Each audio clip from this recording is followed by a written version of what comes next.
Hello everyone, আশা করি প্রত্যেকে ভালো আছো। নমস্কার, আমি প্রকাশ মুখার্জি। ওয়েলকাম টু ডাব্লিউবিপিএসসি ওয়ালা অফিসিয়াল ইউটিউব চ্যানেল। সাপ্তাহিক কারেন্ট অ্যাফেয়ার্সের আমাদের আজকে দ্বিতীয় ক্লাস, যেটা আমরা 29শে জুন থেকে 5ই জুলাই পর্যন্ত গুরুত্বপূর্ণ কারেন্ট অ্যাফেয়ার্সের আপডেট আমরা দেখে নেব।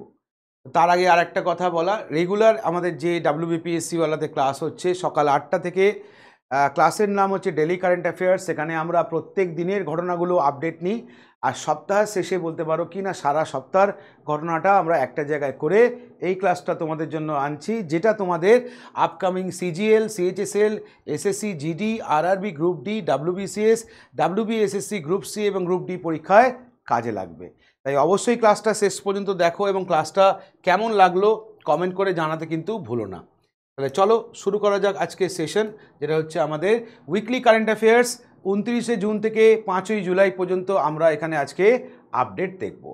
তো প্রথম খবরটা কি, বলছে উত্তরপ্রদেশের একটা জায়গা, যার জায়গাটার নাম হচ্ছে সালখান ফসিল পার্ক, এটাকে সম্প্রতি যুক্ত করা হয়েছে ইউনেস্কোর tentative list of world heritage সাইটের মধ্যে।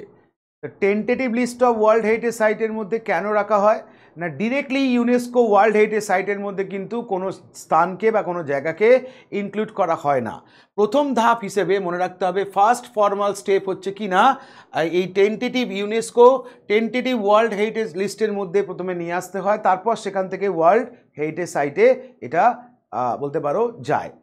তো জায়গাটার নাম কি, জায়গাটার নাম হচ্ছে সালখান ফসিল পার্ক। পরীক্ষার প্রশ্ন এটাও করতে পারে, এটা কোথায় আছে, উত্তরপ্রদেশে। এই জায়গাটাই আর একটা নাম কি না, এর আরেক নাম হচ্ছে সোনভদ্রা ফসিল পার্ক। এটা রয়েছে আমাদের উত্তরপ্রদেশে সোনভদ্রা ডিস্ট্রিক্টে এটা রয়েছে। সম্প্রতি নিউজে কেন এটাকে tentative list of UNESCO world heritage সাইটের মধ্যে ইনক্লুড করা হয়েছে, তাই এটা নিউজে এসছে। তাহলে পরীক্ষার প্রশ্ন এক আমাকে এই ফসিল পার্কটার নাম দিয়ে জিজ্ঞেস করতে পারে কোথায় আছে, এর আর একটা নাম কি সেটা আমাকে পরীক্ষায় জিজ্ঞেস করতে পারে, বা বলতে পারে উত্তরপ্রদেশের সম্প্রতি কোন ফসিল পার্ককে UNESCO tentative list of world heritage সাইটের মধ্যে ইনক্লুড করা হয়েছে। তিনটে প্রশ্ন আমাকে এখান থেকে করতে পারে। চলে আসো নেক্সট একটা দাবা টুর্নামেন্ট, যার নাম হচ্ছে কি না উজ চেস কাপ মাস্টার্স টাইটেল। এই খেতাবটা সম্প্রতি কে জিতলো না, ভারতীয় চেস গ্র্যান্ড মাস্টার রমেশ বাবু প্রজ্ঞানন্দ, বলতে পারো কি না এই দ্বিতীয় সেকেন্ড উচেস কাপ মাস্টার্স টাইটেলটা, যেটা হয়েছে কোথায়, তাশখান্দ উজবেকিস্তান, এটায় জয়লাভ করেছে।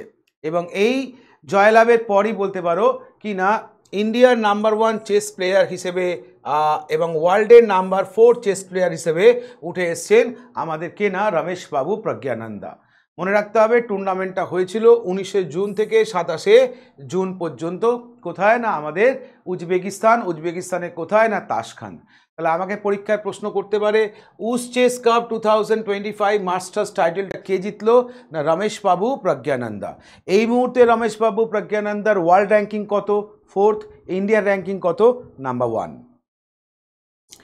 চলে আসো প্রথমবারের জন্য আয়োজন হলো কি না হকি মাস্টার্স কাপ 2025।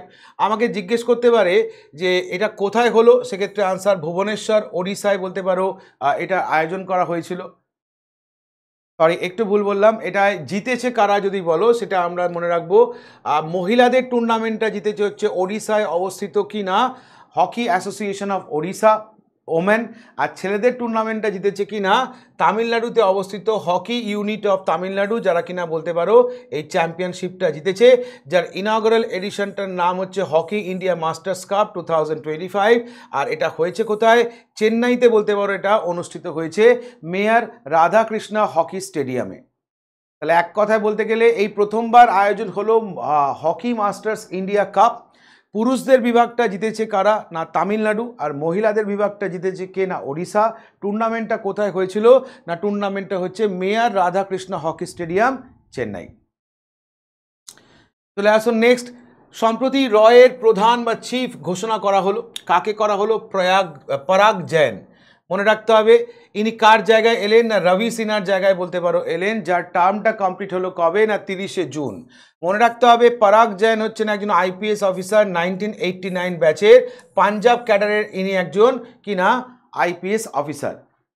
যা পরাগ জৈনের সময়কালটা যদি আমরা দেখি তাহলে মনে রাখতে হবে ইনি 1 জুলাই থেকে দায়িত্ব নিচ্ছেন, আগামী 2 বছর ইনি এই পোস্টে থাকবেন। তাহলে আমাকে বলতে পারে রিসার্চ অ্যান্ড অ্যানালিসিস উইংস, সংক্ষেপে যাকে বলি আমরা র, সেই রয়ের বর্তমান চিফ কাকে করা হলো না, সেই রয়ের বর্তমান চিফ করা হলো পরাগ জৈনকে। চলে আসো আমাদের প্রাইম মিনিস্টার মোদি 5টা দেশে সফরে গেছেন সম্প্রতি। প্রাইম মিনিস্টার মোদি ভিজিটে গেছেন কোথায় কোথায়? Ghana, Trinidad and Tobago, Argentina, Brazil and Namibia. তো সম্প্রতি এই যে 5টা দেশে সফরে গেছেন প্রাইম মিনিস্টার মোদি, কবে থেকে কবে? 2রা জুলাই থেকে 9 জুলাই পর্যন্ত তার এই সফরসূচি। মনে রাখতে হবে অপারেশন সিন্দুরের পর এটাই হচ্ছে প্রাইম মিনিস্টার মোদির সেকেন্ড ফরেন ট্রিপ। প্রথম ফরেন ট্রিপটা যিনি করেছিলেন অপারেশন সিন্দুরের পর, সেখানে তিনি গেছিলেন কোথায়? সাইপ্রাস, কানাডা এবং ক্রোয়েশিয়া, যেটা কিনা অনুষ্ঠিত হয়েছিল 15ই জুন থেকে 19শে জুন। আর সম্প্রতি প্রাইম মিনিস্টার মোদি 5টা দেশের সফরে গেলেন, যার মধ্যে হচ্ছে Ghana, Trinidad and Tobago, Argentina, Brazil এবং নামিবিয়া। তার সময়সূচি হচ্ছে 2 জুলাই থেকে 9 জুলাইয়ের মধ্যে ইনি 5টা দেশ সফর করবেন। চলে আসো পরেরটা। সম্প্রতি ইন্ডিয়া নিষিদ্ধ করলো বা ব্যান করলো কিসের ওপরে? না জুট ইম্পোর্ট করা। কোথা থেকে? না বাংলাদেশ থেকে, ভায়া ল্যান্ড এবং সি পোর্ট। তাহলে সম্প্রতি ইন্ডিয়া বলতে পারো কি না জুট আমদানি করা বন্ধ করলো বাংলাদেশ থেকে, তার ল্যান্ড এবং সি পোর্টের মাধ্যমে। হলো শুধুমাত্র মনে রাখবে কোন জায়গাটাকে বাদ রেখেছে ইন্ডিয়া?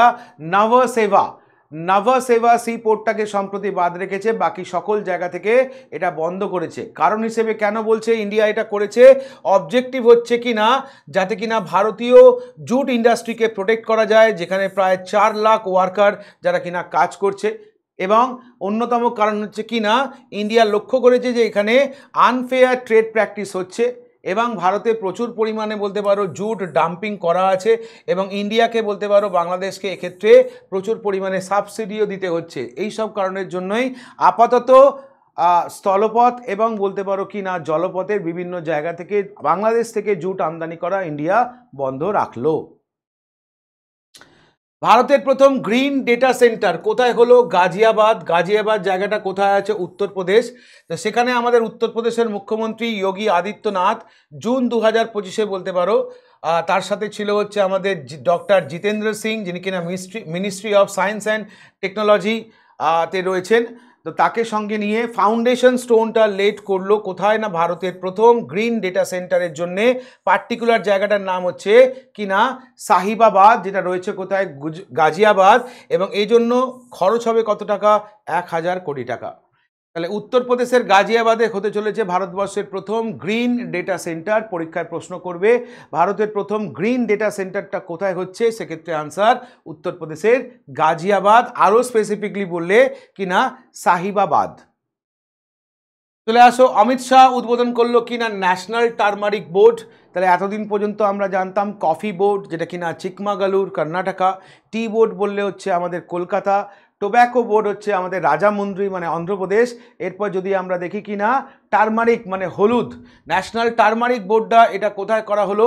এটা করা হলো হচ্ছে তেলেঙ্গানা। তেলেঙ্গানার পার্টিকুলার জায়গাটার নাম কি? জায়গাটার নাম হচ্ছে নিজামাবাদ।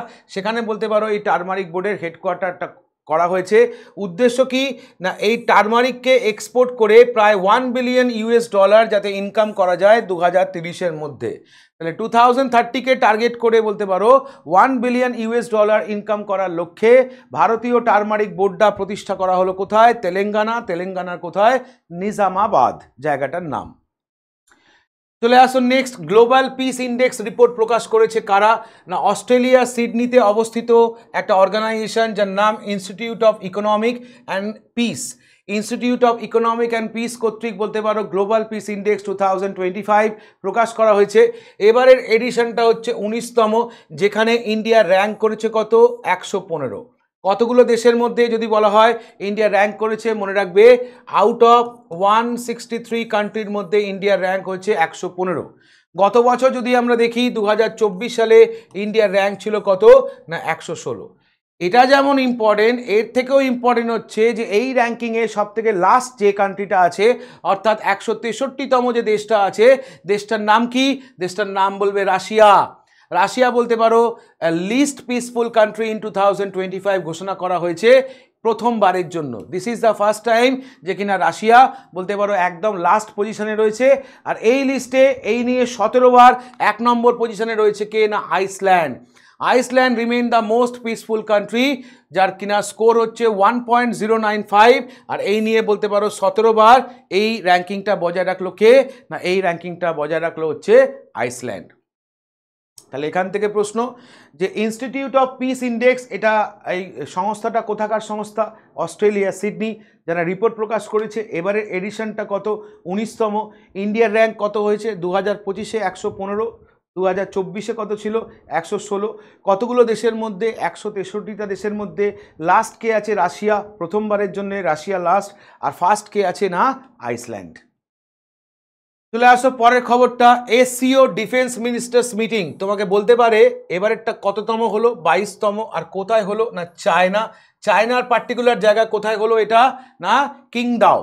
এখানে ভারতের পক্ষ থেকে যিনি অংশগ্রহণ করেছিলেন তিনি আমাদের ডিফেন্স মিনিস্টার রাজনাথ সিং বলতে পারো, যিনি কিনা এখানে অংশগ্রহণ করেন। আর এই মিটিংটা এবারে পরিচালনা করেছে কে না? চায়না বলতে পারো মিটিংটা পরিচালনা করেছে। আর এবারে থিমটা কি ছিল? Upholding the Shanghai spirit, SCO on the move. তাহলে সাংহাই কোঅপারেশন অর্গানাইজেশনের তরফ থেকে এসসিও ডিফেন্স মিনিস্টার্স মিটিংটা 22তমটা এটা অনুষ্ঠিত হয়ে গেল চায়নার কিংদাওতে। ভারতের তরফ থেকে এই মিটিংয়ে পার্টিসিপেট করেছে আমাদের ডিফেন্স মিনিস্টার রাজনাথ সিং। আর এবারেরটা ছিল কততম না? 22তম। এটা কোথায় হয়েছে? চায়নার কিংদাওতে। এই মিটিংটা পরিচালনা করেছে কে না? চায়না। যেহেতু চায়নায় হয়েছে, চায়না পরিচালনা করেছে। আর মনে রাখতে হবে এবারে থিমটা কি ছিল? Upholding the Shanghai spirit, SCO on the move ছিল এবারের থিম। চলে আসো নেক্সট, কলম্বো ডকইয়ার্ডকে 452 কোটি টাকায় বলতে পারো কিনে নিল, বা তার 51% স্টেক কিনে নিল কে না? Mazagon Dock Ship builders. তাহলে ম্যাজাগন ডক শিপ বিল্ডার্স যেটা কিনা মুম্বাইতে অবস্থিত, সেই Mazagon Dock Ship Builders Limited যারা কিনা সম্প্রতি একটা আন্তর্জাতিক অ্যাকুইজিশন করলো, 51% স্টেক কিনলো। কার কিনলো না? শ্রীলঙ্কার কলম্বোতে অবস্থিত কলম্বো ডকইয়ার্ড পিএলসি। কত টাকা ভারতীয় মুদ্রায় যদি তুমি দেখো? 452 কোটি টাকায় তারা এই 51% স্টেক কিনে নিল। এটা কি ডাইরেক্টলি ইন্ডিয়া কিনলো? না, জাপানের বলতে পারো কি না একটা বলতে পারো জাপানে অবস্থিত ওনোমিচি ডকইয়ার্ড শিপ কোম্পানির স্টেক ছিল এই 51%, সেই জাপানের কাছ থেকে ইন্ডিয়া বলতে পারো এটা কিনে নিল। তাহলে এখান থেকেই কিন্তু এবার ক্লিয়ার যে এই যে কলম্বো ডকইয়ার্ড পিএলসি এটা এবার কাজ করবে কার আন্ডারে? এটা কাজ করবে আমাদের মুম্বাইয়ের ম্যাজাগন ডক শিপ বিল্ডার্সের আন্ডারে বলতে পারো এরা কাজ করবে। তাহলে জাপানের কাছ থেকে ম্যাজাগন মানে ইন্ডিয়া কিনলো কার না? কলম্বোর 51% স্টেক। কলম্বো কিসের না? কলম্বো ডকইয়ার্ড পিএলসির 51% স্টেক কিনে নিল। চলে আসো ফর্মুলা 1 কার রেস সম্প্রতি অনুষ্ঠিত হয়ে গেল অস্ট্রিয়ান গ্র্যান্ড প্রিক্স 2025। পরীক্ষার প্রশ্ন, এই রেস কে জিতলো? সেক্ষেত্রে মনে রাখবে ল্যান্ডো নরিস। ইনি কোন দেশকে রিপ্রেজেন্ট করেন? ইনি বলতে পারো কি না ব্রিটিশ ফর্মুলা 1 ড্রাইভার একজন, যিনি যে টিমের হয়ে খেলে সেটাও বলতে পারো ইউনাইটেড কিংডমের একটা টিম যার নাম হচ্ছে ম্যাকলারেন রেসিং লিমিটেড, তার হয়ে বলতে পারো পারফর্ম করে। তো ল্যান্ডো নরিস বলতে পারো কি না এই অস্ট্রিয়ান গ্র্যান্ড প্রিক্সটা জিতলো 2025-এ। 2025 অস্ট্রিয়ান গ্র্যান্ড প্রিক্স কে জিতলো যদি বলে? Lando Norris. মনে রাখবে এটা হচ্ছে তার third formula 1 grand prix victory of 2025 session. 2025-এ সিজনে এটা হচ্ছে তার থার্ড উইন। কার না? ল্যান্ডো নরিসে। এবং এই ভিক্টরির পরেই বলতে পারো ল্যান্ডো নরিস যে কিনা ওভারঅল যদি দেখি তার ফর্মুলা 1 কেরিয়ারের এটা ছিল 7th ভিক্টরি। তাহলে 2025-এ 3টে জিতেছে, আর ওভারঅল তার কেরিয়ারে এটা হচ্ছে তার 7 নম্বর ভিক্টরি। এবং এটা জেতার পরে পরেই র্যাঙ্কিংয়ে কিছু হেরফের হয়েছে। কি র্যাঙ্কিং হয়েছে? অস্কার পিয়াস্ত্রি র্যাঙ্ক হয়েছে 1 নম্বর, যেখানে ল্যান্ডো নরিস বলতে পারো উঠে এসছে 2 নম্বরে, আর 3 নম্বরে রয়েছে কে না ম্যাক্স ভার্স্টেপেন। তাহলে ওয়ার্ল্ড র্যাঙ্কিংয়ে এই মুহূর্তে যদি বলি ফর্মুলা 1-এ ম্যাক্স ভার্স্টেপেনের র্যাঙ্কিং কত না? এই রেস পর্যন্ত ম্যাক্স ভার্স্টেপেনের র্যাঙ্কিং হচ্ছে 3rd, অস্কার পিয়াস্ত্রি হচ্ছে 1, আর ল্যান্ডো নরিস হচ্ছে 2। ল্যান্ডো নরিস যিনি কিনা একজন ব্রিটিশ ফর্মুলা 1 ড্রাইভার, কোন টিমকে বলতে পারো সাপোর্ট করে বা কোন টিমের হয়ে পারফর্ম করে? সেক্ষেত্রে মনে রাখতে হবে ম্যাকলারেন। চলে আসো ওয়ার্ল্ড ইয়ংগেস্ট হিসেবে কি না উঠে পড়লো কোথায় না? মাউন্ট এলব্রুসে। হলো নাম কি ছেলেটার? নাম হচ্ছে তেকবীর সিং। ইয়ংগেস্ট বলছি তার মানে বয়স কত? 6 বছর 9 মাস এই কৃতিত্ব সে অর্জন করেছে।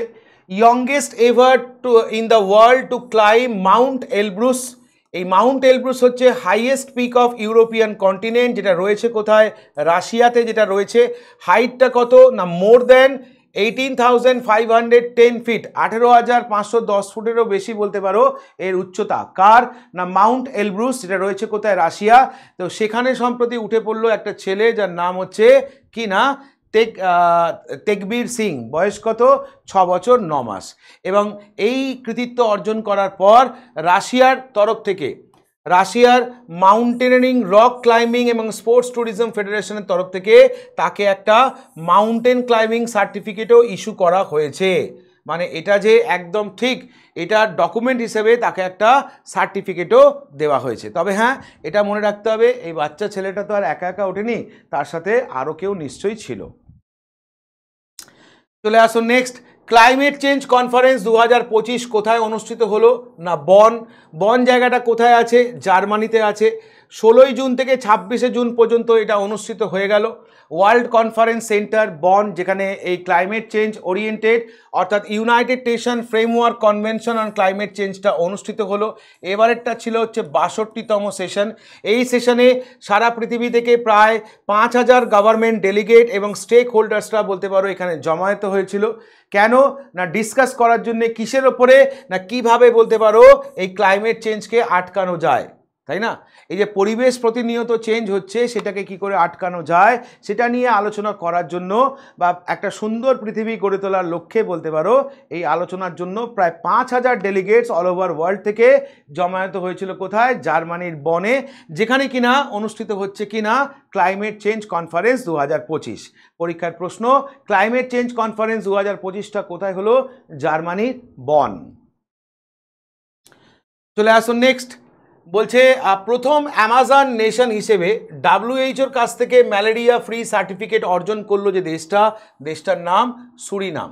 সুরিনাম যেটা একটা সাউথ আমেরিকান কান্ট্রি, প্রথম দেশ যে কিনা অ্যামাজন রিজিয়নের সার্টিফিকেট পেলো ম্যালেরিয়া ফ্রি। কার কাছ থেকে সার্টিফিকেট পেলো না জেনেভায় অবস্থিত WHO কাছ থেকে বলতে পারো সার্টিফিকেট পেলো। WHO সুরিনামকে নিয়ে প্রায় 46খানা দেশ এবং একটা টেরিটরিকে বলতে পারো ম্যালেরিয়া ফ্রি অলরেডি আগে ঘোষণা করে দিয়েছে। তাহলে WHO এখনো পর্যন্ত অল ওভার ওয়ার্ল্ডে সুরিনামকে নিয়ে 46টা দেশ এবং একটা টেরিটরিকে ম্যালেরিয়া ফ্রি ঘোষণা করেছে। সম্প্রতি প্রথম সাউথ আমেরিকান কান্ট্রি বা বলতে পারো অ্যামাজন নেশন, মানে অ্যামাজন নদীর তীরবর্তী নেশন, তাই বলছি অ্যামাজন নেশন হিসেবে কিনা সুরিনামকে WHOর তরফ থেকে ম্যালেরিয়া ফ্রি সার্টিফিকেটে কিনা সম্মানিত করা হলো। চলে আসো, নতুন একটা স্কিম লঞ্চ হলো কোথায় না গোয়াতে। স্কিমটার নাম কি না রাজভবন অন্নধন স্কিম। রাজভবন অন্নধন স্কিম কি বলেছে? কেরালা গভর্নর রাজেন্দ্র বিশ্বকর্মা আর্লেকার লঞ্চ করলো Raj Bhavan Annadhan scheme in presence of Goa Governor P.S. Sridharan Pillai and Chief Minister Dr. Pramod Sawant। কোথায় করলো না পানাজি, গোয়াতে। তাহলে কি না কেরালার গভর্নর রাজেন্দ্র বিশ্বনাথ আর্লেকার যে কিনা লঞ্চ করলো রাজভবন অন্নধন স্কিম। কার উপস্থিতিতে না গভর্নর অফ গোয়া এবং CM অফ গোয়া। এই স্কিমের আন্ডারে গোয়া গভর্নর যিনি, যার নাম P.S. Sridharan Pillai, তিনি ডোনেট করলেন তার রয়্যালটি, তার পাবলিশড হওয়া বুক থেকে যে রয়্যালটি, সেই রয়্যালটিটা তিনি ডোনেট করলেন কাদেরকে না যে সমস্ত ক্যান্সার পেশেন্ট যারা নিডি এবং ডায়ালিসিস পেশেন্ট যারা আছে, যারা নিডি, তাদেরকে সেই অর্থটা তিনি কি করলেন না ডোনেট করলেন। একটা চেক দিলেন, চেকের মূল্য কত? 1,20,000 টাকা। এই প্রোগ্রামটা যারা অনুষ্ঠিত করছে তাদের নাম হচ্ছে গোয়া স্ট্রিট প্রভিডেন্স অর্গানাইজেশন। এই 1,20,000 টাকার সঙ্গে আরও বেশ কিছু টাকা নিয়ে প্রায় 40 জন পেশেন্টকে ইকুয়ালি বলতে পারো 25,000 টাকা করে ডিস্ট্রিবিউট করে দেওয়া হলো এই বলতে পারো প্রোগ্রামের মাধ্যমে। প্রোগ্রামটার নাম রাজভবন অন্নধন স্কিম, যেখানে মনে রাখতে হবে গোয়ার গভর্নর P.S. শ্রীধরন পিল্লাইয়ের যে সমস্ত বই তিনি লিখেছেন সেখান থেকে রয়্যালটি বাবদ যে টাকাটা তিনি পেয়েছেন সেই টাকার একটা অংশ তিনি তুলে দিলেন কাদের হাতে না যে সমস্ত দুস্থ ক্যান্সার পেশেন্ট বা ডায়ালিসিস পেশেন্ট আছে তাদের জন্য। টাকার অঙ্কটা কত? 1,20,000 টাকা তিনি সেখানে চেক কেটে দেন, তার সাথে আরও কিছু টাকা দিয়ে 25,000 টাকা করে প্রায় 40টা পেশেন্টকে এখানে সাহায্য করা হয়। চলে আসো ভারতীয় রেলওয়ে আবার নিউজে। তার কারণ কি, তারা একটা নতুন মোবাইল অ্যাপ্লিকেশন লঞ্চ করলো, তার নাম হচ্ছে রেল ওয়ান অ্যাপ। আমাদের রেল মিনিস্টার অশ্বিনী বৈষ্ণব যে কিনা লঞ্চ করলো রেল ওয়ান মোবাইল অ্যাপ্লিকেশন। এই ডিজিটাল বলতে পারো প্ল্যাটফর্মের মাধ্যমে তুমি টিকিট বুকিং করা, পিএনআর এনকোয়ারি করা, মিল অর্ডার করা বা ফ্রেট এনকোয়ারি করা সবই তুমি করতে পারবে। এর আগেও রেলের যে সমস্ত অ্যাপগুলো ছিল সেগুলোর মতোই এখানে তুমি single sign on, biometric logging এবং আর ওয়ালেট ইন্টিগ্রেশন করা আছে, মানে তুমি এগুলোর ফেসিলিটি তুমি এখানেও পাবে। তাহলে আইআরসিটিসি যেমন ধরো ইন্ডিয়ান রেলওয়ের একটা উইংস হিসেবে কাজ করে বা তাদেরও যে নিজস্ব অ্যাপ আছে, ঠিক একই রকমভাবে আরও একটা অ্যাপ জনসাধারণের সুবিধার্থে ভারতীয় রেল কর্তৃক বলতে পারো নিয়ে আসা হলো। জিজ্ঞেস করা হবে অ্যাপটার নাম কি, নাম হচ্ছে রেল ওয়ান অ্যাপ, যেটা একটা স্মার্ট এবং বলতে পারো ইউজার ফ্রেন্ডলি ইন্টারফেস। চলে আসো ইউনাইটেড নেশন সিকিউরিটি কাউন্সিলে প্রিসাইড করার জন্য জুলাই মাসে যে দেশটাকে বেছে নেওয়া হলো, দেশটার নাম হচ্ছে পাকিস্তান। আমরা জানি ইউনাইটেড নেশন সিকিউরিটি কাউন্সিলের নন পার্মানেন্ট মেম্বার যারা, মানে 10টা কান্ট্রি, তারা কি করে প্রতি 1 মাস অন্তর অন্তর অ্যালফাবেটিক্যালি ইউনাইটেড নেশন সিকিউরিটি কাউন্সিলকে পরিচালনা করার দায়িত্ব পায়।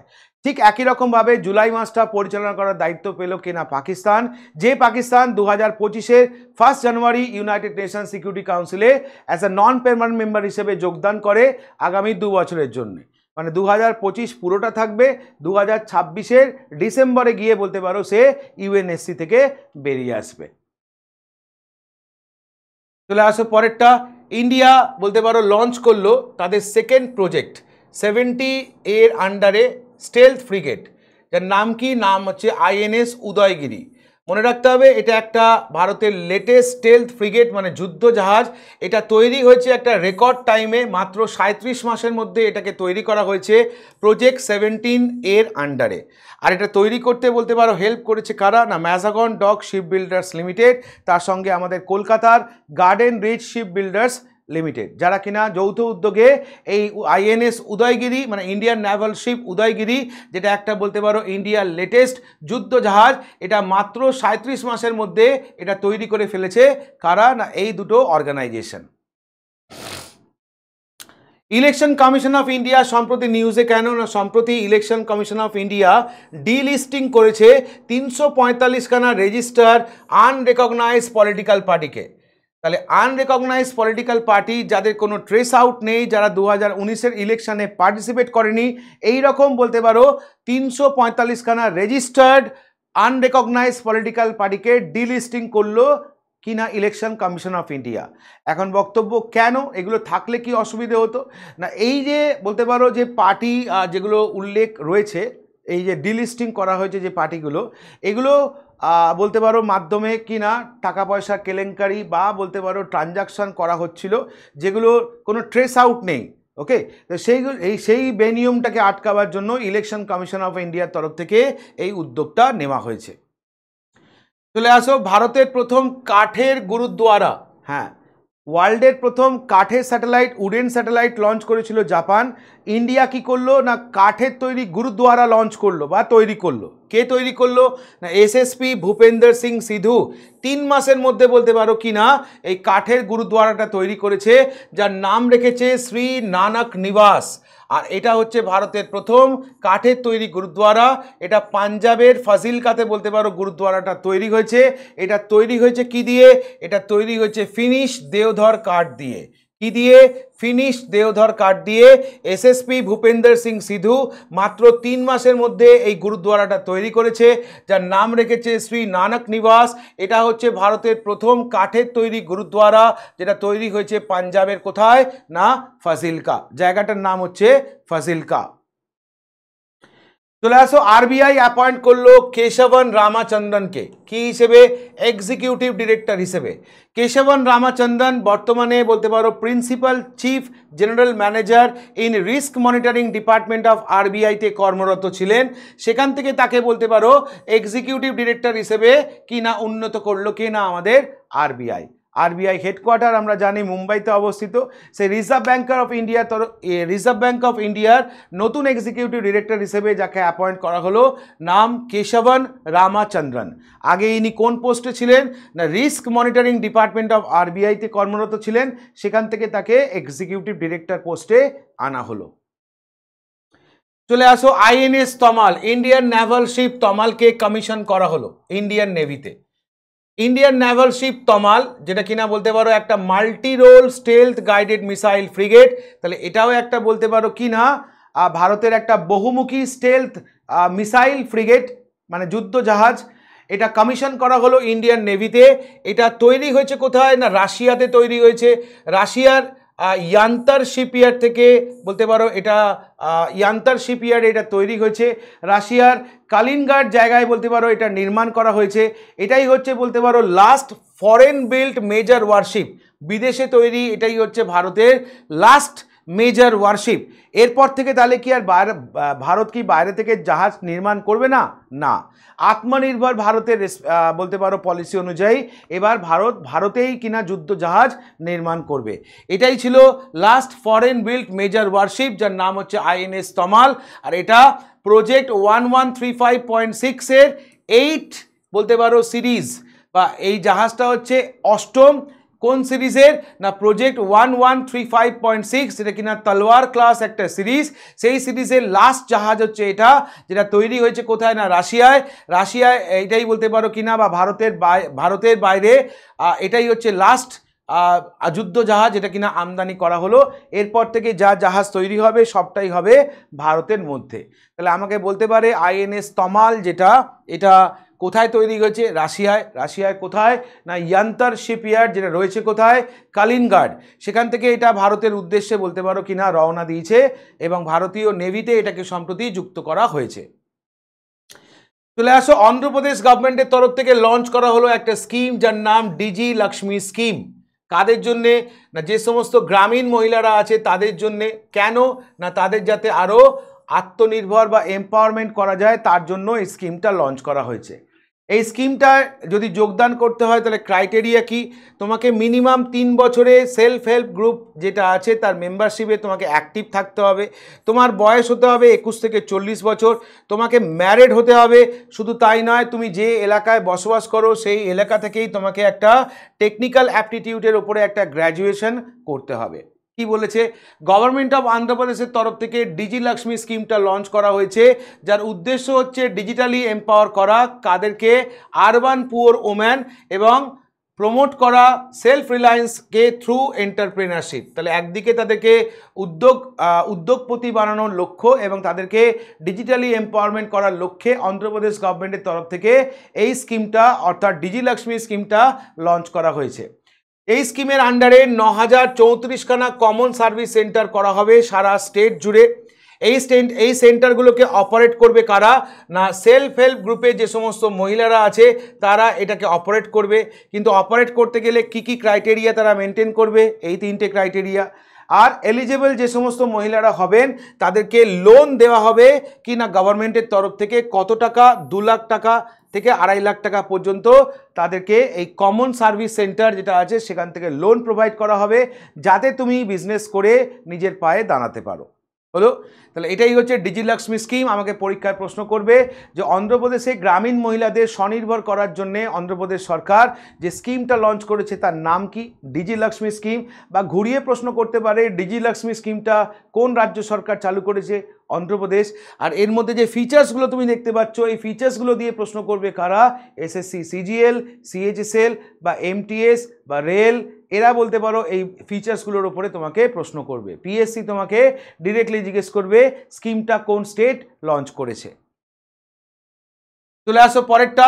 প্রাইম মিনিস্টার মোদীকে ঘানার সর্বোচ্চ নাগরিক সম্মানে সম্মানিত করা হলো। সম্মানটা কি? সম্মানটা হচ্ছে order of the star of Ghana. তাহলে 2রা জুলাই 2025-এ কিনা প্রাইম মিনিস্টার মোদীকে ঘানা সর্বোচ্চ সিভিলিয়ান অ্যাওয়ার্ড, যার নাম হচ্ছে officer of the order of the star of Ghana সম্মানে সম্মানিত করা হলো। প্রাইম মিনিস্টার মোদী 8 দিনের সফরে Ghana, Trinidad Tobago, Argentina, Brazil এবং নামিবিয়ায় গেছেন। তার সফর শুরু হয়েছে 2রা জুলাই, চলবে 9 জুলাই পর্যন্ত। মনে রাখতে হবে এর আগে ট্যুরে যখন তিনি সাইপ্রাস এবং ক্রোয়েশিয়া সফরে গেছিলেন সেখানে সাইপ্রাসের সর্বোচ্চ পুরস্কার যেটা, যার নাম grand cross of the order of কিনা মাক্রিয়স 3, এই সম্মানে তাকে সম্মানিত করা হয়েছিল। ওকে, তাহলে সাইপ্রাস থেকেও সেই দেশে সর্বোচ্চ সম্মান তিনি পেয়েছিলেন, যার নাম হচ্ছে grand cross of the order of Makarios III। আর সম্প্রতি ঘানা থেকে তাকে সম্মানিত করা হলো, সেখানকার সর্বোচ্চ সম্মান officer of the order of star of Ghana. চলে আসো পরেরটা। সম্প্রতি বলতে পারো PM মিত্রা স্কিমের আন্ডারে গ্লোবাল টেক্সটাইল হাব করা হচ্ছে কোথায় না, জায়গাটার নাম হচ্ছে বিরুধুনগর। বিরুধুনগর জায়গাটা কোথায় আছে না, তামিলনাড়ু। এই জন্য সরকারের তরফ থেকে 1900 কোটি টাকা ইনভেস্ট করা হয়েছে এবং আশা করা হচ্ছে কি না প্রায় 10,000 কোটি টাকা প্রাইভেট ইনভেস্টমেন্ট জেনারেট হবে এখান থেকে এবং প্রায় 1 লক্ষ জব জেনারেট হবে 2026-এ। এই উদ্দেশ্যেই বলতে পারো কি না ভারতের এই টেক্সটাইল পার্কটাকে তৈরি করা হচ্ছে কোথায় না, তামিলনাড়ুর বিরুধুনগর, যেটা করা হচ্ছে PM মিত্রা টেক্সটাইল পার্কের আন্ডারে। মনে রাখতে হবে পরীক্ষায় প্রশ্ন হবে PM মিত্রা স্কিমের আন্ডারে গ্লোবাল টেক্সটাইল হাবটা কোথায় করা হচ্ছে। স্টেট দিয়ে প্রশ্ন করলে তামিলনাড়ু, আর যদি তোমার পার্টিকুলার জায়গা দিয়ে প্রশ্ন করে আনসার হচ্ছে কি না বিরুধুনগর। জায়গাটার নাম অবশ্যই মনে রাখতে হবে। চলে আসো পরেরটা, নেক্সট ওয়ান। কি বলছে, গভর্নমেন্ট অফ ইন্ডিয়া রিনেম করলো, নতুন করে নামাঙ্কিত করলো কিসের না, NIPCCD কে কি হিসেবে নামাঙ্কিত করলো, সাবিত্রীবাই ফুলে national institute of woman and child development. তাহলে NIPCCD-টা কি না, national institute of public cooperation and child development. এটারই নতুন নামকরণ কি হলো না, সাবিত্রীবাই ফুলে national institute of woman and child development. এই নামটা যে চেঞ্জ হলো, নামটা চেঞ্জ হলো কবে না 19শে জুন 2025 বলতে পারো এই নামটা চেঞ্জ হয়েছে। তাহলে মনে রাখতে হবে কি না আমাদের নতুন নাম যদি আমরা বলি NIPCCD অর্থাৎ national institute of public cooperation and child ডেভেলপমেন্টের নতুন নাম কি হয়েছে, নতুন নাম হয়েছে সাবিত্রীবাই ফুলে national institute of woman and child development. চলে আসো পরেরটা। সম্প্রতি কোয়াদ নেশনস যেগুলো আছে তারা লঞ্চ করলো প্রথমবারের জন্যে কি না অ্যাট সি অবজারভার মিশন। তাহলে কোয়াদ নেশনে যে সমস্ত কোস্ট গার্ডগুলো রয়েছে তারা সম্মিলিতভাবে লঞ্চ করলো প্রথমবার কি না Quad at sea ship observation mission. এটা করা হলো কি না উইলমিংটন ডিক্লারেশনের আন্ডারে। উদ্দেশ্য কি, উদ্দেশ্য হচ্ছে যাতে কিনা আরও বেশি করে মারিটাইম সিকিউরিটিকে ডেভেলপ করা যায় কোথায়, ইন্দো প্যাসিফিক রিজিয়নে। এবং এই নতুন যে মিশনটা লঞ্চ করা হয়েছে সেখানে ইনভলভ করা হচ্ছে কাদেরকে না, 2 জন অফিসার, যার মধ্যে একজন ওম্যান অবশ্যই থাকবে from the coast guard of each Quad nation. তাহলে যে কোয়াদ নেশন যেগুলো আছে তার মধ্যে সেগুলো থেকে প্রত্যেকটা থেকে বলতে পারো কি না কোস্ট গার্ডের থেকে একজন করে থাকবে এবং একজন করে কি না মহিলা বলতে পারো অফিসার এখানে ইনক্লুড করা হয়েছে এই পার্টিকুলার মিশনের জন্য। তাহলে আমাকে বলতে পারে কোয়াদ নেশনের মধ্যে বা কোয়াদ নেশনরা প্রথমবারের জন্যে কি না লঞ্চ করলো সি অবজারভার মিশন, বা বলতে পারে সি অবজারভার মিশনটা কোন অর্গানাইজেশন স্টার্ট করলো, তখন তোমার আনসার হচ্ছে কোয়াদ গ্রুপ। লাদাখ প্রথমবারের জন্য আয়োজন করলো কি না অ্যাস্ট্রো ট্যুরিজম ফেস্টিভ্যাল। তাহলে প্রথম অ্যাস্ট্রো ট্যুরিজম ফেস্টিভ্যালটা কোথায় লঞ্চ হলো যদি বলে সেক্ষেত্রে মনে রাখবে লাদাখ। ওকে, আর এটা করতে কারা সাহায্য করেছে, ইন্ডিয়ান ইনস্টিটিউট অফ অ্যাস্ট্রোফিজিক্স, যারা কিনা এটাকে সাপোর্ট করেছে। তাহলে লাদাখকে একটা অ্যাস্ট্রো ট্যুরিজম হাবে পরিণত করার জন্য প্রথমবারের জন্য আয়োজন করা হলো কি না অ্যাস্ট্রো ট্যুরিজম ফেস্টিভ্যাল। কোথায় করা হলো, লাদাখ। আর এই প্রসঙ্গে সাহায্য করেছে কারা, মনে রাখবে ইন্ডিয়ান ইনস্টিটিউট অফ অ্যাস্ট্রোফিজিক্স, যারা কিনা এক্ষেত্রে হেল্প করেছে লাদাখকে। চলে আসো নেক্সট। ইন্ডিয়া আর অস্ট্রেলিয়া একটা যৌথ চুক্তি সাইন করলো কিসের জন্যে না আন্ডার সি সার্ভিলিয়েন্সের জন্যে। তাহলে সমুদ্রের তলায় সার্ভিলিয়েন্সের জন্য বলতে পারো ইন্ডিয়া এবং অস্ট্রেলিয়ার তরফ থেকে একটা চুক্তি স্বাক্ষরিত হয়েছে। এটা 3 বছরের জন্য করা হয়েছে। এটা একটা জয়েন্ট রিসার্চ প্রজেক্ট হিসেবে কাজ হবে কাদের মধ্যে না অস্ট্রেলিয়ার ক্যানবেরায় অবস্থিত defence science and technology group, সংক্ষেপে DSTGর সাথে কি না বলতে পারো defence research and development organisation, অর্থাৎ ভারতের DRDO naval physical and oceanographic laboratory যেটা রয়েছে কোথায়, কোচি, কেরালা, তারা যৌথভাবে এই কাজটা করবে। এই প্রজেক্টের উদ্দেশ্য হচ্ছে যে সমুদ্রের তলায় সার্ভেলিয়েন্স ক্যাপাবিলিটিকে বাড়ানো, এছাড়া focusing on early detection and tracking of submarine and autonomous under water vehicle. তাহলে সমুদ্রের তলায় যে এইউই গুলো ঘুরে বেড়ায়, মানে অটোনোমাস আন্ডার ওয়াটার ভেহিকেলগুলো ঘুরে বেড়ায়, বা বলতে পারো যদি কোনো সাবমেরিন থাকে তাহলে সেগুলোকে ট্র্যাক করাই হচ্ছে বলতে পারো এর অন্যতম উদ্দেশ্য। তার জন্য সমুদ্রের তলায় সার্ভিলিয়েন্স ক্যাপাবিলিটি বাড়ানোর জন্য ইন্ডিয়া অস্ট্রেলিয়া যুগ্মভাবে সাইন করলো এই প্যাক্টে। দীপিকা পাডুকোন ভারতীয় একজন অভিনেত্রী। তো ইনি হচ্ছেন প্রথম ভারতীয় অভিনেত্রী যাকে কিনা সম্মানিত করা হলো star on Hollywood walk of fame class of 2026। তাহলে ক্যালিফোর্নিয়া ইউএসএতে অবস্থিত হলিউড চেম্বার অফ কমার্সের পক্ষ থেকে ঘোষণা করা হলো ভারতীয় অ্যাক্ট্রেস দীপিকা পাডুকোনকে সম্মানিত করা হবে কি হিসেবে, star on the Hollywood walk of fame class of 2026। এটা করা হবে মোশন পিকচার্স ক্যাটাগরিতে, এবং ইনি হচ্ছেন প্রথম ভারতীয় অ্যাক্ট্রেস যে কিনা এই আন্তর্জাতিক বা গ্লোবাল রেকগনিশনটা পেলেন। তাহলে করছে কারা, হলিউড চেম্বার অফ কমার্সের তরফ থেকে তাকে এই পুরস্কারে সম্মানিত করা হচ্ছে। কাকে করা হচ্ছে, দীপিকা পাডুকোন। চলে আসো, কমনওয়েলথ ইউথ পিস অ্যাম্বাসেডর সম্প্রতি ঘোষণা হলো। কাকে করা হলো, নামটা মনে রাখবে, Sukanya Sonowal. Sukanya Sonowal 4th year BTech student, bioscience and bio engineering, Indian institute of technology গুয়াহাটিতে বলতে পারো পড়াশুনো করছে, যেটা রয়েছে কোথায়, আসামে। তাকেই সম্প্রতি কিনা কমনওয়েলথ ইউথ পিস অ্যাম্বাসেডর হিসেবে সিলেকশন করা হয়েছে। তিনি লিড করবেন communication and public relation in executive committee of Commonwealth youth piece ambassador network 2025 থেকে 2027 টার্মের জন্যে। তাহলে আগামী 2 বছরের জন্য বলতে পারো তিনি লিড করবেন কাকে না, communication and public relation in the executive committee of Commonwealth youth piece ambassador নেটওয়ার্কে। বা এক কথায় তুমি মনে রাখবে আগামী 2 বছর কমনওয়েলথ ইউথ পিস অ্যাম্বাসেডর কাকে করা হয়েছে, সুকন্যা সোনোয়াল, যিনি বর্তমানে আসামের গুয়াহাটিতে আইআইটি গুয়াহাটিতে কিনা পড়াশুনো করছে। রাজস্থান গভর্নমেন্টের তরফ থেকে বা রাজস্থানের মুখ্যমন্ত্রী ভজনলাল শর্মার তরফ থেকে ঘোষণা করা হলো গরিবি মুক্ত গাঁও যোজনা। গরিবি মুক্ত গাঁও যোজনা উদ্দেশ্য কি না, যাতে কিনা রুরাল পভার্টিকে এলিমিনেট করা যায়, রুরাল পভার্টিকে এলিমিনেট করা যায়। তার জন্য রাজস্থানের মুখ্যমন্ত্রী লঞ্চ করলো পণ্ডিত দীনদয়াল উপাধ্যায় গরিবি মুক্ত গাঁও যোজনা। তাহলে প্রথমত নামটা কি জিজ্ঞেস করলে, নাম হচ্ছে পণ্ডিত দীনদয়াল উপাধ্যায় গরিবি মুক্ত গাঁও যোজনা, যার উদ্দেশ্য হচ্ছে রুরাল পভার্টিকে এলিমিনেট করা রাজস্থান থেকে। এই স্কিমের আন্ডারে কি বলছে, প্রায় 5000 গ্রামকে সিলেক্ট করা হয়েছে প্রথম ফেজে, যাদের জন্য অ্যালোকেট করা হয়েছে 1300 কোটি টাকা, যারা কিনা বিলো পভার্টি লাইন ফ্যামিলিতে রয়েছে তাদেরকে সাপোর্ট করার জন্যে। নেক্সট হচ্ছে এই স্কিমের মধ্যে যে সমস্ত ফ্যামিলি যারা কিনা সাকসেসফুলি বিলো পভার্টি লাইনের ওপরে রয়েছে, তাদের নিজস্ব কর্মদক্ষতায় তাদেরকেও বলতে পারো কিনা এককালীন একটা ইনসেন্টিভ দেওয়া হবে। কত টাকা, 21,000 টাকা বলতে পারো ইনসেন্টিভ দেওয়া হবে। এছাড়াও এই স্কিমটা প্রপোজ করেছে ফাইন্যান্সিয়াল অ্যাসিস্ট করা কাদেরকে না, কত টাকা না, up to 1 lakh per BPL household to encourage self-employment and livelihood generation initiative।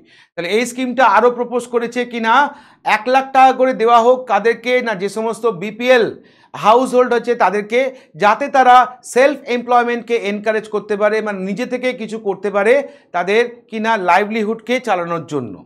The beneficiary family will also receive an Atmanirbhar Parivar card to recognize their achievement and facilitate further support। তাহলে এই সমস্ত beneficiary ফ্যামিলিকে একটা করে আত্মনির্ভর পরিবার card দেওয়া হবে, যেখানে তাদের অ্যাচিভমেন্টের কথা উল্লেখ থাকবে, যাতে পরবর্তী ক্ষেত্রে তারা আরও সাপোর্ট পেয়ে থাকে। Woman link self help group যারা আছে তারা এলিজিবল থাকবে কিসের জন্যে, working capital support up to 15,000 per family. এছাড়াও যে সমস্ত ডিস্ট্রিক্টরা বলতে পারো এক্সেপশনাল পারফরমেন্স করবে, যে সমস্ত ডিস্ট্রিক্ট এক্সেপশনাল পারফরমেন্স করবে এই স্কিমকে ইমপ্লিমেন্ট করার ক্ষেত্রে তাদেরকেও ফাইন্যান্সিয়াল অ্যাওয়ার্ড দেওয়া হবে। কত টাকা, 50 লাখ টাকা দেওয়া হবে প্রথম ফেজে, 35 লাখ টাকা দেওয়া হবে দ্বিতীয় ফেজে, এবং 25 লাখ টাকা দেওয়া হবে তৃতীয় ফেজে, কোয়ার্টারলি র্যাঙ্কিং অনুযায়ী। তাহলে রাজস্থান গভর্নমেন্ট বলতে পারো একটা আর্থিক প্যাকেজ নিয়ে এসছে কাদের জন্যে না, রুরাল পভার্টিকে এলিমিনেট করার জন্য। স্কিমটার নাম কি, পণ্ডিত দীনদয়াল উপাধ্যায় গরিবি মুক্ত গাঁও যোজনা। চলে আসো পরেরটা, প্রাইম মিনিস্টার মোদীকে সম্মানিত করা হলো কি পুরস্কারে? Order of the republic of Trinidad and Tobago. Order of the republic of Trinidad and Tobago, এটা হচ্ছে সেখানকার হাইয়েস্ট সিভিলিয়ান অ্যাওয়ার্ড। আমরা জানি প্রাইম মিনিস্টার মোদী সম্প্রতি 5টা দেশে সফরে গেছেন, তো ট্রিনিদাদ এবং টোব্যাগোতে তিনি সম্প্রতি গেছেন এবং সেখানকার সর্বোচ্চ নাগরিক সম্মানে তাকে সম্মানিত করা হয়েছে। এছাড়াও দুই দেশ বলতে পারো 6খানা এগ্রিমেন্ট বা মৌ চুক্তি স্বাক্ষরিত করেছে বিভিন্ন বিষয়ের ওপর, যাতে দুটো দেশের মধ্যে কিনা পারস্পরিক সহযোগিতা এবং সম্পর্ক আরও মজবুত হয়। মনে রাখতে হবে ট্রিনিদাদ টোব্যাগোতে মোদি ভিজিট করেছে 3 এবং 4 July as a part of his 5 nation state visit. Ghana আগেই বলতে পারো ট্যুর হয়ে গেছে, ট্রিনিদাদ টোব্যাগো হয়ে গেল, এরপর যাবে হচ্ছে কি না ব্রাজিল, আর্জেন্টিনা এবং নামিবিয়া। এটা কন্টিনিউ চলবে কি না 2 থেকে 9 জানুয়ারি পর্যন্ত এবং এটা ক্রোনোলজিক্যাল অর্ডারেই হবে। তার মানে ট্রিনিদাদ টোব্যাগোর পরে যাবে হচ্ছে আর্জেন্টিনা, তারপর ব্রাজিল, তারপর হচ্ছে নামিবিয়া। চলে আসো, রাশিয়া হচ্ছে প্রথম দেশ যে কিনা অফিসিয়ালি রেকগনাইজ করলো কাদেরকে? না তালিবান গভর্নমেন্ট ইন আফগানিস্তান। তাহলে আফগানিস্তানে তালিবান গভর্নমেন্টকে রাশিয়া হচ্ছে প্রথম দেশ যারা কিনা অফিসিয়াল রেকগনিশন দিল। কবে? না 3 জুলাই। তালিবান যারা কিনা বলতে পারো ক্ষমতায় আসে 2021 অগস্টে, কাকে সরিয়ে? আশরাফ ঘানি গভর্নমেন্টকে সরিয়ে। মোস্ট অফ দ্য কান্ট্রি, যার মধ্যে ইন্ডিয়াও রয়েছে, যারা তাদের এম্বাসিটা কাবুলে যেটা ছিল সেটাকে বন্ধ করে দেয়। রাশিয়া এবং আরও কিছু দেশ, যার মধ্যে হচ্ছে চায়না আছে, পাকিস্তান আছে, উজবেকিস্তান এবং ইউএই, যারা কিন্তু তাদের এম্বাসি সেখানে ক্লোজ করেনি 2021-এ। যদিও ইন্ডিয়া তালিবান গভর্নমেন্টকে রেকগনিশন দেয়নি, তালিবান গভর্নমেন্টকে রেকগনিশন দেয়নি, এ সত্ত্বেও বলতে পারো ইন্ডিয়া কাবুলে কিনা যে এম্বাসিটা বন্ধ করে দিয়েছিল 2021-এ সেটাকে আবার রিওপেন করেছে। তাহলে ইন্ডিয়া মনে রাখবো কি না তালিবান গভর্নমেন্টকে কিন্তু রেকগনিশন দেয়নি এবং 2021-এ যখন তালিবান পুনরায় ক্ষমতা দখল করে তখন ইন্ডিয়া এম্বাসি বন্ধ করে দিয়েছিল, আবার পুনরায় ইন্ডিয়া এম্বাসি খুলেছে। আর রাশিয়া হচ্ছে প্রথম দেশ সারা বিশ্বের মধ্যে যারা বর্তমান তালিবান সরকারকে আফগানিস্তানে রেকগনিশন দিল। কবে? না 3 জুলাই 2025। চলে আসো, সাব লেফটেন্যান্ট যার নাম হচ্ছে কি না আস্থা পুনিয়া, ইনি হচ্ছেন প্রথম নেভি মহিলা ফাইটার পাইলট হিসেবে উঠে এলেন। তাহলে সাব লেফটেন্যান্ট আস্থা পুনিয়া, ইনি হচ্ছেন প্রথম মহিলা ফাইটার পাইলট ইন্ডিয়ান নেভির রেসপেক্টে, যখন তিনি পাস করলেন কি না বেসিক হক কনভেনশন কোর্স। তাহলে একটা কোর্স পাস করার পর যার নাম হচ্ছে বেসিক হক কনভার্সন কোর্স, এই কোর্সটা পাস করার পর কি না আস্থা পুনিয়া হলো প্রথম মহিলা fighter pilot in Indian navy এবং তাকে উইংস অফ দ্য গোল্ড সম্মানে সম্মানিত করা হয়। মনে রাখতে হবে উইংস অফ দ্য গোল্ড তাদেরকেই দেওয়া হয়, এটা একটা ব্যাজ দেওয়া হয় নেভাল অ্যাভিয়েটার্সে যারা কিনা পার্টিকুলারলি কিনা তাদের ট্রেনিং কমপ্লিট করে এবং কোয়ালিফাই করে অ্যাজ আ পাইলট হিসেবে, তখনই তাদেরকে এই ব্যাচটা প্রোভাইড করা হয়। ব্যাচটার নাম কি? Wings of the gold batch. আর এই ব্যাচটা কে পেল? আস্থা পুনিয়া, একজন সাব লেফটেন্যান্ট, কিসের? না ইন্ডিয়ান নেভি। তাহলে এই ছিল আমাদের উইকলি কারেন্ট অ্যাফেয়ার্স। আমরা দেখতে পেলাম আমাদের জুলাই 5 পর্যন্ত কারেন্ট অ্যাফেয়ার্স আপডেট হলো। তো কেমন লাগলো ভিডিওটা অবশ্যই কমেন্ট করে জানিও। আমরা পরের উইকটাও ঠিক একই রকমভাবে নিয়ে আসবো। তোমাদের মূল্যবান বক্তব্য আমাদের ক্ষেত্রে অনেকটা বলতে পারো গুরুত্বপূর্ণ, তাই অবশ্যই যে যার বক্তব্য ইন্ডিভিজুয়ালি কমেন্ট সেকশনে গিয়ে কমেন্টে লিখবে। আর রেগুলার ক্লাস করতে ভুলো না, যে ক্লাসটা হয় আমাদের প্রত্যেক দিন সকাল 8টায়। Thank you.